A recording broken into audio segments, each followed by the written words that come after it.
Hi, I'm Scott Hamilton. Welcome back to the third half. Today I'm joined by Philippa Mole, a former GB bobsleigh athlete, performance psychologist, broadcaster, executive coach, and now abstract artist. We talk about pressure, mindset, communication, and reinvention, and how every chapter of your life prepares you for the next one. And yep, we even finish with a lie detector.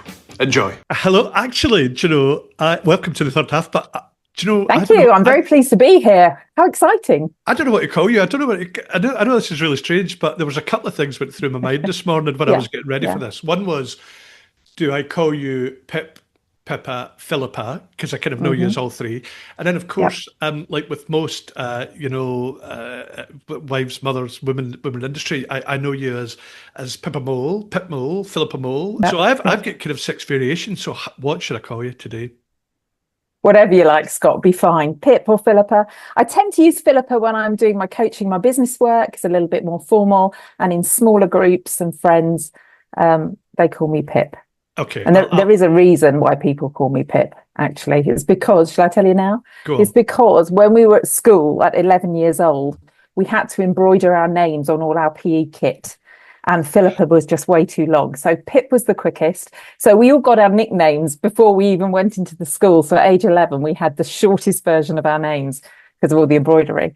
So that's where it sort of stuck.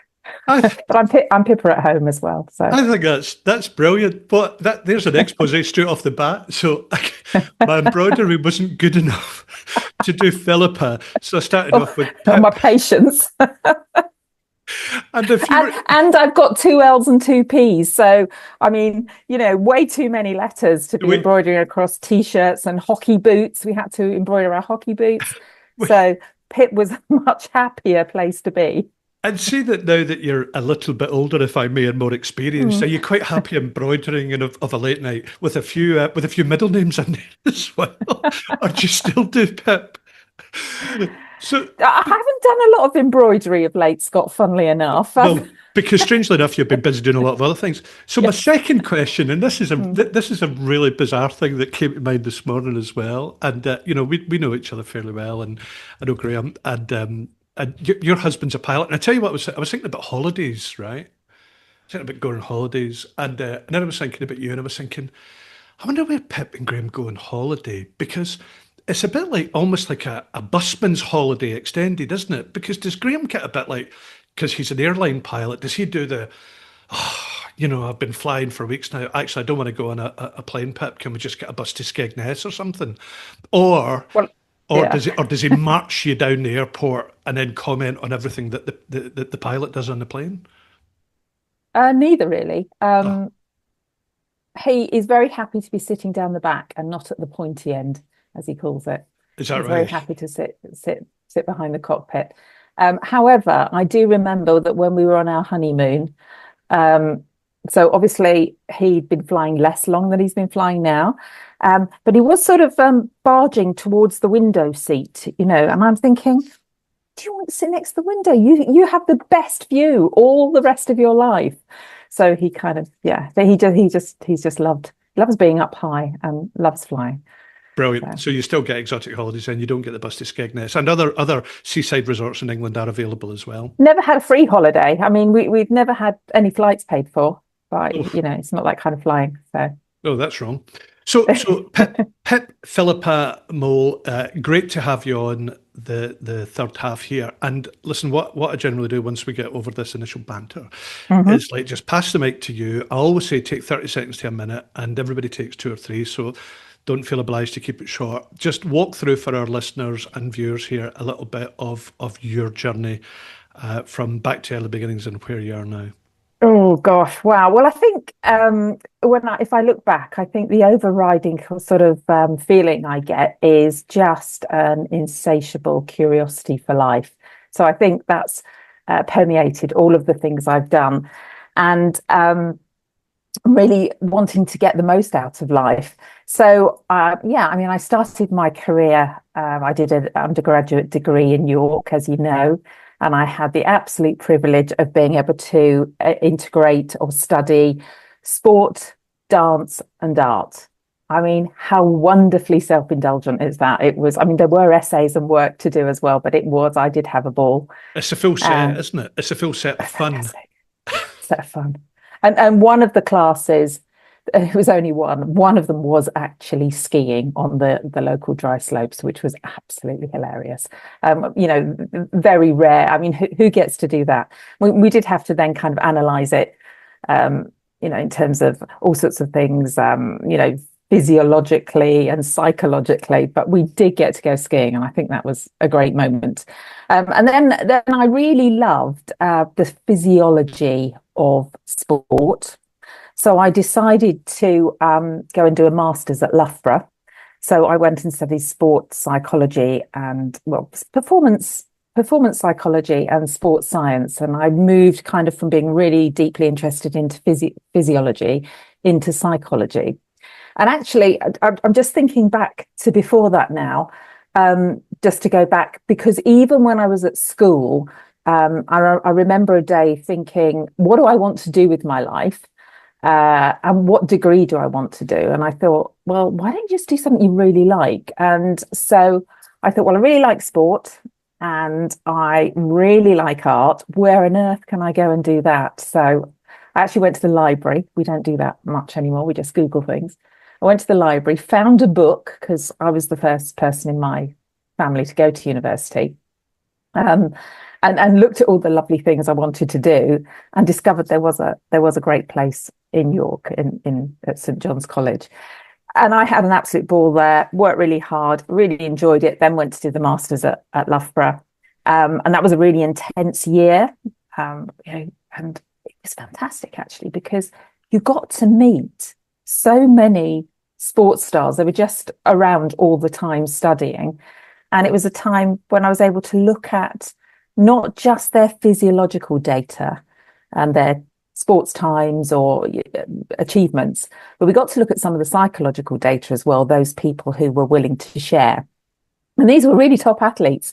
And I became more and more excited about how the mind controls what you do or plays such a significant part in performance.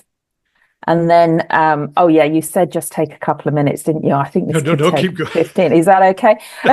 Keep going. I realise I've probably done the 2 minutes. I'm only up to about 20 years old. It's all right. There's not a big klaxon here. It's like, wah, wah, wah. Right, that's it. Let's stop there. Yeah.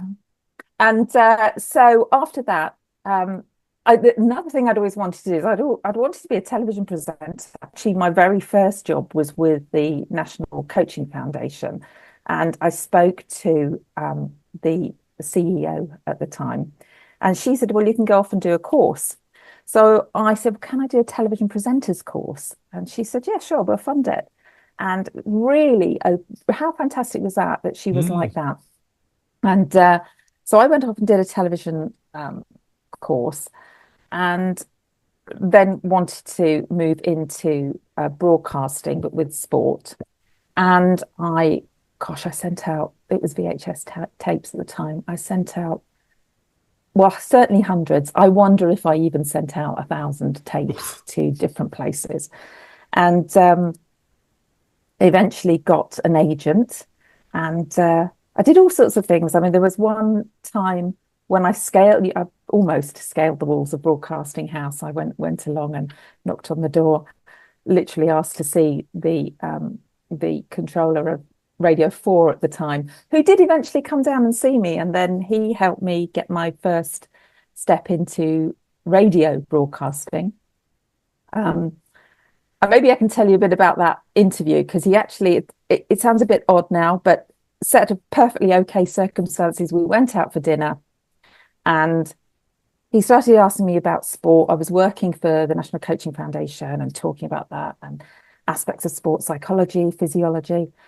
And he was sort of attempting to press buttons. And finally I said, no, it's like, I did literally bang the table, said, it's like this, and this is how it should be, and it could be like this, and what you've got to understand. He said, that's it, the passion. He said, I'll give you a show. So he let me get involved with Radio 5 at the time. So that was really good. So that was the radio bit.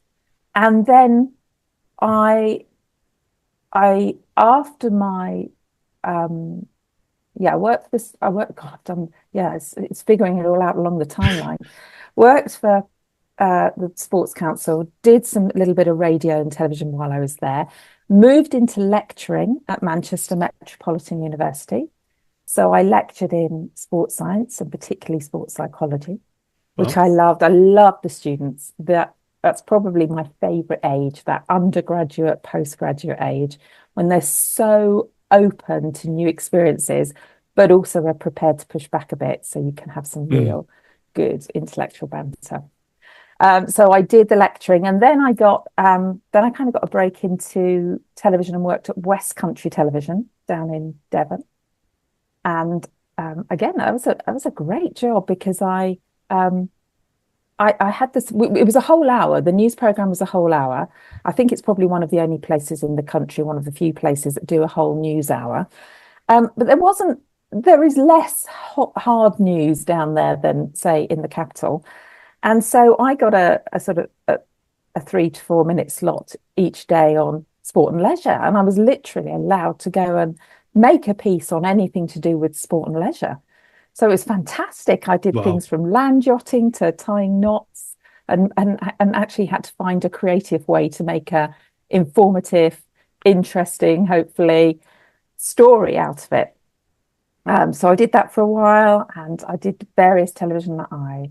Something called live TV. Do you remember that? What? Do I remember Should like I TV? should I mention it? But that was amazing. So I was the lie detector on live TV, and Oh no, that you meant weren't. that, or I wasn't, I wasn't. I do remember phoning you once about Oh, 25 years ago saying, "Is this real?" And you got a bit defensive. You said, "Yes, of did I? course it's real. I Oh have a yeah. psychology master's, and this is all." And and I'm Well, what going, was I like? I'm sure there's clips out there somewhere that we can find. Yeah. Oh, that. Well, yes. Well, I think there are. I mean, it's people have brought it up in more recently. But the brilliant thing about that, there was, you know, I must say, I did do BBC as well, just to point that out. But we had crazy things on it, which I was taking life a little bit seriously then, and especially sport. And I certainly was not thinking there should be topless dance, and I still don't. But Mm. uh, and we had Rusty, and he did call himself this. He called himself Rusty the Dwarf. He was bouncing on the trampoline, telling the weather, and much of it outraged me, and kind of does now retrospectively. However, for different reasons. The one brilliant thing about it was quite honest in its way. It was Mm. what it was, and just sometimes in television there was a little bit of things aren't quite what they seemed. Sometimes on some programs, people were asked to wear a wedding ring if they were living with someone, or I, you know. I do remember back So to the time, and actually, it was quite funny when Katie, your university friend, now my wife, said, she used to say, "Shall we tune in and watch Pip on Lie Detector?" And you would be sandwiched between the bouncing dwarf and topless yeah, darts, and we yeah, just had to get the timing quite right to tune in you to did, your yes, serious yeah, spot. So yeah, yeah, I always think, and when we reflect on these things, and there's so much going on in the world at the moment, it pains me. But when we look back to some of that, and not defending it and one slight thing, but it just is a very, very surreal thing to look back on it. But hey, you yeah, know. So, yeah. It so we was so we progressed from that, absolutely and I'm surreal. glad that We you did certainly throw in did. that you did BBC, kind of like you went top end as well. Yeah, well, I read the news a little bit for the BBC, and I presented the Commonwealth Games back in Mm, 2002, or a little section of it, and that was fantastic because that was a year's job, even though the Games was only on for a couple of weeks. And it was really, really great because I got to see behind the scenes of the whole setup with this amazing organisation from, yes, how the athletes were preparing, but also how they prepared the stadium and how the police had the dogs going around for security, to how it was impacting on the local people and the local businesses. And it was another layer on top of understanding or having learned some of the psychology and physiology about mm. sport, seeing the whole project come together, the whole phenomena of a massive games was really Yeah, interesting. and And so if I go back over that, and then we'll come on and talk about some of the stuff that you're doing more recently, because I'm fascinated, and we've chatted about this offline.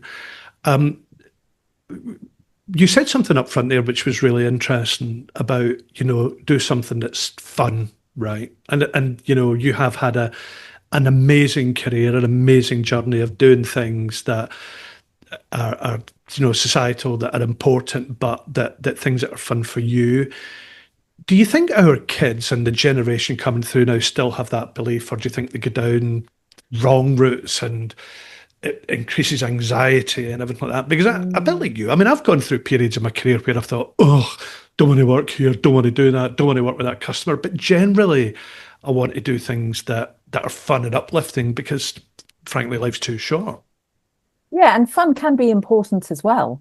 Mm, And you can sort of choose to do fun things. You can also choose to make whatever you're doing enjoyable, playful, even if it is serious, and there are very serious outcomes to something you're doing. You can still approach it with a fun attitude or a caring attitude, or a compassionate attitude. I mm, think with the kids, I would have years ago, I would always have said, go and follow your heart, follow your star. And I think there is a real useful purpose for doing that, because mm. obviously it brings a natural commitment and devotion.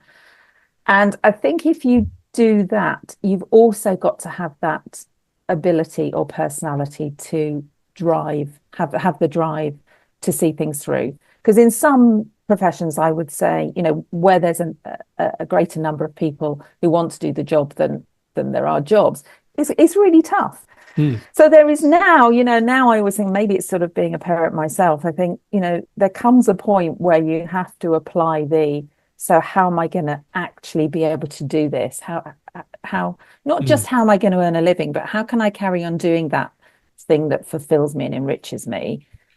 And it might not be just doing that pure thing. Yeah. Doing something attached to it might enable you to do that thing that really makes your heart sing. Yeah, I think that's a really, really good point, and I hope that people pick up on that. And I do spend a lot of time talking to young professionals about this as well. Don't do things that make you completely miserable. Just don't do it, because I think it's from a health and so many perspectives it's wrong. But equally, don't just do things that are fun, fun, fun. I would have to say that the reason I do this podcast is for a bit of fun, and it's terribly self-indulgent. However, I'm not having fun at the moment because I have Oh, just sorry. realised, no, I've just realised that I am talking to somebody who is a professional trained broadcaster who's worked on the BBC. And here's me. And I tell you what's bringing it to bear. I do things like this Don't and you? raise my hands Natural. up. And I'm sure you're taught when you're doing your interview training and journalist training, like not to be over animated. So I break all the rules probably. Yeah, but you're an actor. I'm So you've got the whole physiology in there, haven't you?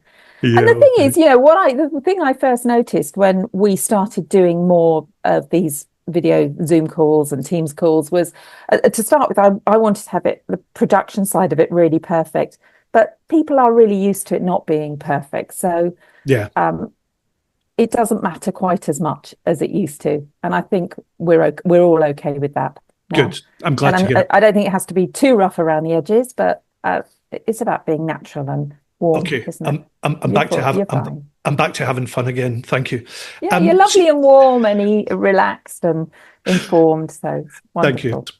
So if we Yeah. go back to the sport and performance part of and the Hmm. psychology part Hmm. of your kind of early career, what did those early years teach you about pressure and mindset and also potential in people? I mean, we've touched on how we encourage young people, but then as your career's evolved, you've worked in a coaching capacity. But I want to come on and talk about. But very early on, did you have that kind of competitive spirit that's driven you? I think people would say I did. I would say I'm not really competitive. I'm kind of driven. Mm. And I see that differently. I don't necessarily want to beat someone else. I feel that I want to compete against myself, and I've got the drive to do better and explore more about life. Certainly, certainly with the sports psychology training, it made me realize how different people are with how they react to pressure Mm. and and events. And right now, you can probably hear my dog, who's just got back from his walk and probably wants to say hello. Shall I go and stop him? No, I can't hear you actually, probably because you're on the headphones. I can't hear the dog. But if the dog comes and Okay. joins, hey, fill your boots. Well, This is real live podcast city. well, that's the lovely thing about it now, isn't it? So, I mean, we've seen cats, we've seen dogs, we've seen all sorts of people join. I was listening to one of the Resties podcasts the other day, and somebody's son brought a cup of coffee into them, which I thought was rather lovely. Maybe that'll happen here. I don't think so. Let's see. Anyway, if you're happy with the noise, that that's would great. that would be a clever dog if it brought you in a cup of coffee. But If hey, the dog did, for sure. He's pretty smart. so Yeah, pressure and so the potential. pressure and the individual differences were one of the key things I learned in my master's degree, how different people perceive and respond to different situations. So and I have been reminded of that with different study throughout my life as well. How, you start with the individual when you're working with them in a coaching scenario or a mentoring scenario, and find out where they're at and work out how they respond Mm. before applying just one general rule to anyone or anything. And also I'm fascinated by your broadcasting career, and I remember watching on the news. I remember you watching on Lie Detector and stuff like that. What did that teach you about communication? And again, we will come on and talk about coaching because it's such an important thing, a part of what you've been doing for the past 10, 20 years. But communication is so important, isn't it? And when you were broadcasting, and again, when you were doing live Mm. stuff, that if you can't communicate, you're in the wrong space. Yeah. Yeah, well, the great thing about live is it all happens at once. You don't go and do hundreds of retakes. So, when the show's done, it's finished. And Mm. so live TV was always my preference, really. Very, very exciting. And most of it's timed as well. So you've really got to get the information across during that period of time um, in the most succinct and informative way. And some of that's dictated by script, which you would, when I was reading the news, I did breakfast television at Meridian for a year or so, and then I did GMTV. You get the chance to read the script through first, and you tighten the script up. So a lot of live television is controlled in a sense, even though Mm. anything could happen. It's controlled in the moment rather than in post-production. And how does it differ from? Because I've never done live television, but I've presented to hundreds of people over the years at events and stuff like that, and tread the old Amdram boards and stuff. So Yeah. I get that tension when you walk on stage to present, or you stand up in a room, a boardroom, or whatever. How does it differ in that moment of live television? Do you switch off from the cameras Mm. completely, or is it the same feeling but in a slightly different way? Well, the biggest difference is that you haven't got an audience if you've got the camera. So Mm. it's yourself and the camera. And a tip that's always really useful is to imagine you're actually talking to someone, but you don't get the interaction back. So it is very different in that moment because you're delivering when you're on camera, and when you're in a training room or presenting with people, you've instantly got their reaction. And I think that's the biggest difference. So it's really important, I think, with people to involve and present with them, almost like a partnership in that room and in that space. You can't do that as much when you're just on camera. No. Okay, great stuff, and I think all that takes us towards the discussion about your coaching career. Um, I think there's a lot of people who hit, forgive me, kind of our age group, and I've talked about this a few times on the podcast about I'm going to go into coaching now. I'm going to give back. Now, you've been running Fresh Air Coaching for I don't know, it's at least 10 years, isn't it? Well, 20, actually. 20 It's coming years, up. okay. Yeah, I think it's actually coming up, if we were being really precise, 19. Wow, Yeah, okay. I think, yeah. I mean that's incredible. That is incredible that you've been coaching at a top level for so long. So just talk us through a little bit of that move from television and some of those early career aspects and then into coaching. And I want to dig into how coaching has evolved and how your coaching has evolved. Because I'm doing my Institute of Learning Management coaching qualifications at the moment, and I see a lot Right. of very young coaches who have kind of got the rule book, and I think, well, what do you know about life? And then I see a lot of very experienced coaches who have got a lot of life experience who are imparting and probably more mentoring and advising. Yeah. Yeah. And you've kind of seen that whole journey. So just talk us through how you get into it and how it's evolved over a period. I'm genuinely fascinated by this. Well, I got involved. I was still working in broadcasting, and I noticed that actually a couple of people said, "Would you mentor me or would you coach me?" And I thought about it, and in some ways it was quite flattering. But I did look into training to be a coach all those years ago, and I studied neuro-linguistic programming, which really helps you on a neurological level with some of the techniques. Some of the techniques are neurological. Rethink, reprogram your mind. So I did a lot of NLP training and coach training as well. And then what happened? Yeah, because it's always about getting that start, isn't it, with a business? I literally used where I was at the time. I was taking my children to school, and I actually met people in the playground. And I remember talking to one of the governors of the school about working with the head teachers or the senior leadership team, particularly around presenting. And I said, look, I don't know if I can help, but if I can, I'd love to help with the presenting, the assemblies, things like that. And I did that, and they were a very open-minded and hard-working school and really did well. And one of the parents then worked for a construction company, and they were pitching. They were pitching for jobs of, large jobs, 100 million, things like that. So they invited me along to see what I could do and if I could support that. So it really was by sharing what I'd done in my immediate circle, and then people seeing the results and being asked to do more and bigger things. So fairly quickly, I was helping companies pitch for, and 350 million pound projects early Wow. on. So, and this was presentation and communication skills back then. So that this, and I'm kind of reading into this, it Yeah. wasn't necessarily about personal development, although that's an aspect of personal development as such. Yeah.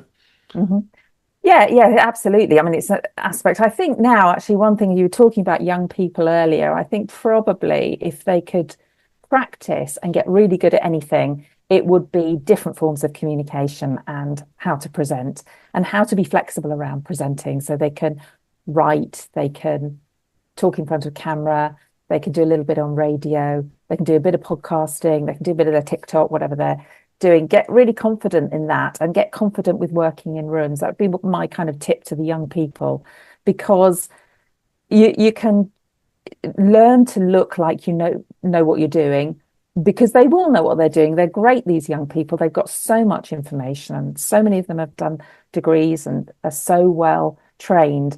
They just, if they can put it out there, I'd recommend they pay some attention to that. Did that answer your question? I No, love those young people, and I love young people, and no, I think it's really interesting. And again, I'm putting together pieces of the journey here. Like psychologist.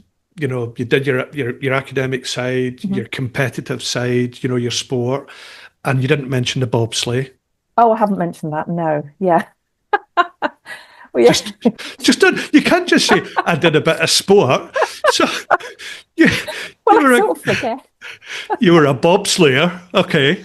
Do you know, I've been walking the dog with someone for 7 years, and I sort of mentioned the bobsleigh as if she knew. She went, "What? What?"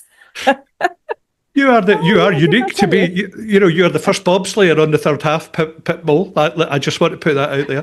There So aren't many my age, not women anyway, for sure. I'm going to find another one just out of spite. So you were a competitive athlete, Yeah. psychologist, academic, broadcaster. hmm Got into coaching, which a lot of it Yeah. was around communication skills. I mean, you almost come in again with that full set of offerings and enrichment, kind of capabilities to bring to the table. What I want to kind of go, Thank you. how has it morphed? How has your, almost psychology and your impact changed over time? and especially as you've sort of started to do more of the communication piece, and then I want to come on and talk about your art and the work that you do now that you're hugely passionate about, which is fantastic. And then how does that play back into some of the stuff you're doing again? Yeah. So which bit shall I start with on Thank that? you. You've just pointed out there Yeah. that as a broadcaster, as an interviewer, I change questions, which I'm very aware of when I change questions. Where Start shall with I the dive in? how has your coaching morphed? Okay, that's a good one. It's a really important one actually, because I think I started when coaching was very much one-to-one Hmm. in companies. And so part of my coaching right from the beginning was with teams who are pitching for big pieces of work, often infrastructure or construction or design. I work with a lot of architects, or well, not a lot, but a few, a few who are doing some big design projects. And so there was that side, which was teams, but there was a lot of one-to-one. And sometimes coaches get pulled into fixing HR problems a little bit too much, in my opinion. And what I like to work with now is in a much more systemic way. So my preference, and there's still a part for one-to-one coaching, but my preference is to work with teams, groups, and teams of teams, and coach not just the individuals or the teams, but the space between the teams, the relationship that's created, the culture that's created with individuals or different teams. And that goes beyond teams and a company. I would, where you can, include clients, stakeholders, um, even some of the past, some of the future. So you're bringing the past into now, you're looking to the future, and we're doing what we call inside out, outside in coaching. So much broader. And again, I think this is super important. Having worked in sales teams, for the majority of my life, and delivery teams, you're only as good as some of the parts. And again, the reason I raised the bobsleigh thing, aside from the kind of almost flippant jest nature of it, is you put four people in a metal tube and hurl them down an ice track at whatever. You tell me 50, 100 miles an hour. Oh my goodness! If those four people aren't of the team mindset, that can result in a lot more than a lost contract or something, can't it? Yeah, And I've seen a lot of dysfunctional teams over the years. So I think yeah, doing things to bring teams together and getting them to support and help each other, the dynamics of it are so important. And we still see it in sport, and I've seen it all my life in industry as well. So I think it's great that Fresh Air, that you focus on that now, because it's such an important yeah, part of what we can yeah. deliver. I And mean, in and the bobsleigh, it felt like life and death. It was in a way. You had to trust. I was the breaker, and you had to trust your brake woman. And what we speed didn't what speed did you get up to? I mean, just about 80 miles an I mean, hour. Yeah, honestly, so again, joking aside, as I think about that, oh my goodness, going down it, I don't know. I don't know how you did it. Do you think back on yeah, it, and really. do you clench up? Do you go, I don't ever do that? Or Uh, did the adrenaline rush take over and you still crave a bit of that adrenaline? well, you practice a bit. You don't practice in this country. We used to practice on a dry slope at Thorpe Park. They've got a great setup now, I understand, down in Bath, where the teams are bobsleighing, and it's such a different sport now. I mean, I went to when I went to Calgary in Canada to compete in the World Cup, um, and we literally borrowed our kit. I had a This is how old I am. We had a CNA rodeo ski jacket and a pair of athletics tights. And I borrowed a crash helmet, which is, don't do that, anyone. That is dangerous. I didn't realize at the time. And I borrowed a pair of ice spikes, a size too big. It was absolutely crazy. But that moment when they said Great Britain on the track, that was a really nice time. But the thing about the teamwork is, yeah, I mean, you do rely on your driver, and as the breaker, because I was a sprinter. Um, it is teamwork. It's a very unique kind of teamwork, that. And I don't think I was tensing up, because you're thinking you have to memorize the track on the way down. You kind of kinesthetically remember the feeling of all the bends. And see, I'm doing it now. I think I can probably remember that Calgary track if I ran it through again. But you see at the top of the mountain, you put the drivers, mostly the drivers and the breakers as well. They've got their helmets on, just about to go out on the ice, and they are visualizing. So this is a part where the sports psychology came into it. You would see them visualizing the track, and people would be sitting there and have their eyes shut. They'd go around, and if they all started at the same time, they would all be moving in the same way. So again, I've gone off the No, no, no, no. routine thing, but it kind of does respond to what you're saying, because the sports psychology came in there very early on, and that was a time when not all teams had sports psychologists, but people were sussing it out and working out what to do, and this visualization was really important. So the good performers were already doing that then. I just think it's wonderful that it's taken us to about 25 minutes into this, where you've been talking about all your career, and then you just went, oh yeah, I competed in the World Cup in Calgary for GB in the bobsleigh. And so you've obviously done so much that the fact that you represent your country in the bobsleigh in a World Cup just sort of, but only for one season, you see, and oh my good, oh shame on you. I mean, I would forget clearly if I had played in the World Cup for Scotland at rugby. Unlikely back in the day. If I'd only played one match, it would have slipped my mind. I'd have been talking about it straight from the outset. Anyway, well done you. Listen, let's get on and talk about your art, okay? Because for the past, I don't know, is it a year now? And I know you've always been passionate about art, and now you are moving into a kind of new creative chapter, if you will. So what is it giving you personally and professionally, perhaps, that some of the other aspects didn't, and how is that evolving what you're doing across other pieces as well? Well, as you've so rightly recognised, it's always been there. It's always been bubbling up. And while I might not have been so open or sharing so much of it, so many big pieces, I have always drawn and painted, and it's always been a part of what I've done. And that creativity plays out into whether it's coaching or the painting. I think a lovely thing about it is the presenting, the television, the coaching. In that moment when you're doing it, other people are there, which I love. And I also love being in my studio and being with my paints and my canvases, and in that moment, not interacting with other people. It's probably about interacting with me and my thoughts, about my response to the things that I paint about. So it just creates that whole wealth of input and that whole different experience of life. And how deep do you dig and far back do you dig for inspiration, or are you kind of, and again, I'm fascinated with creatives, writers and stuff like that, who say, right, I'm going to sit down, I'm going to write today. You go into the studio, I'm going to paint today. Talk me through the process of how that evolves in your mind. Well, actually, just recently I've been reflecting on, I think it's something about being in this third half, isn't it? I've been reflecting on my life and what I've done, and also the emotions and feelings that went around that at the time. So something I've been doing recently is painting some of the stories I wrote when I wrote under Telegraph sports pages. Now I use those stories in my paintings and responding to the freedom and the constraints that the print media had, with columns and lines and numbers of words. So I'm reflecting on that aspect of that part of my life. And I'm also considering, and I haven't started yet, perhaps painting some reflections about broadcasting and television. And, maybe I'll start painting about coaching as well. But I respond to the feeling that I get. I paint the feeling, not the thing as such.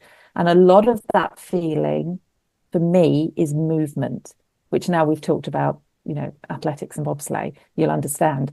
I think I do have a sort of strong physical response to things I look at and how movement operates in a space, and I paint that. Wow. And I just want to point out here again, you're such an unassuming, and you're lighting your hiding your light under another bushel. You're not just somebody who goes in and doodles in a back room at home. You have how many exhibitions now? I mean, your art is out there for sale and in exhibitions and the like. So how has that felt? Almost that journey from standing at the top of the bobsleigh run in Calgary now to standing in front of an audience of people looking at your art.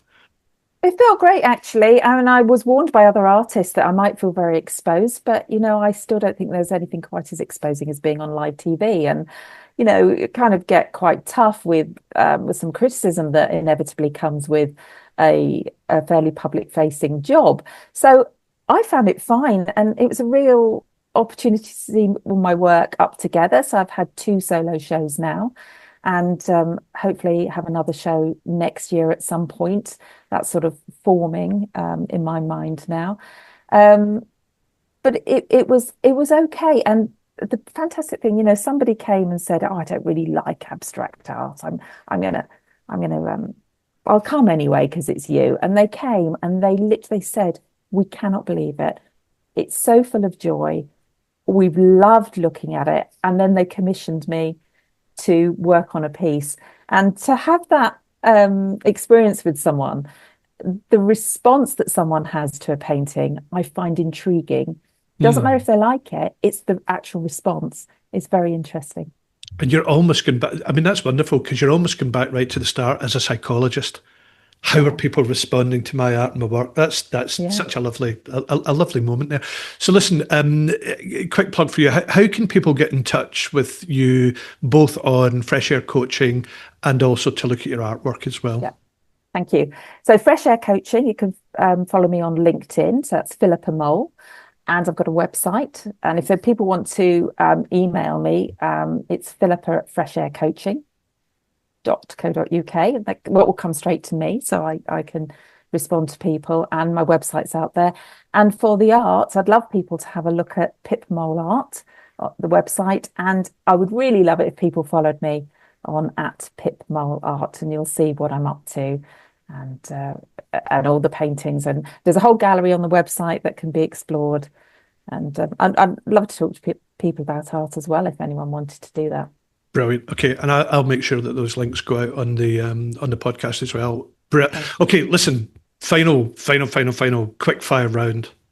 Oh gosh. I know. Here we go. Pip Mole, welcome to the lie detector. My version of it. So it's on the boot's on the other foot now. I'm going to ask you a series of quick-fire questions. Okay. And the lie detector, I just want you to say true or false. Okay? Okay. Number 1, the sport one. Elite athletes are actually more insecure than the rest of us. True. The broadcasting one. Live TV is 90% camp professionalism, and 10% pure chaos. 90% and 10. Yeah, true. Yeah. Yeah, cool. Well, right. The coaching one. Oh, I like this. Most leaders already know the answer. They just need permission to say it out loud. Ooh, false. False. Oh, interesting. I like that. The art one. Creativity is a better stress test of character than sport ever was.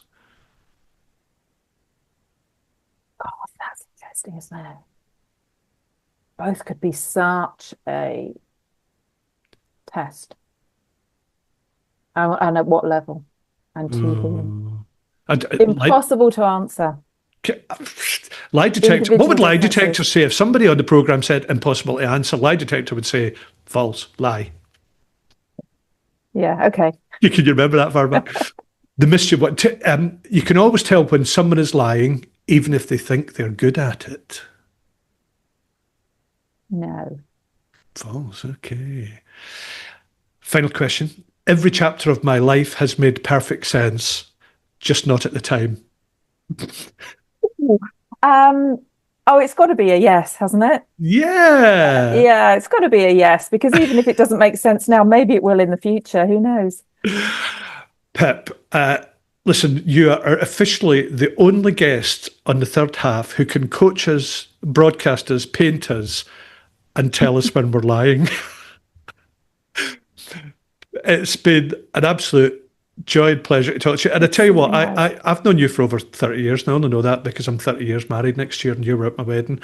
And what Fabulous. I love about doing this is I learn Yeah. new things when I talk to people that I've known for such a long time. And what you do is brilliant. I love your art. I love looking back on the stuff that you've done. I think you've just got such a perfect arc from, all the creative stuff, the competitive stuff, your coaching stuff, and now what you're doing. So thank you so much for joining us and sharing your experiences, and enjoy the rest of your day. Thank you so much. It's been a pleasure to chat with you as ever. Thanks, Pip.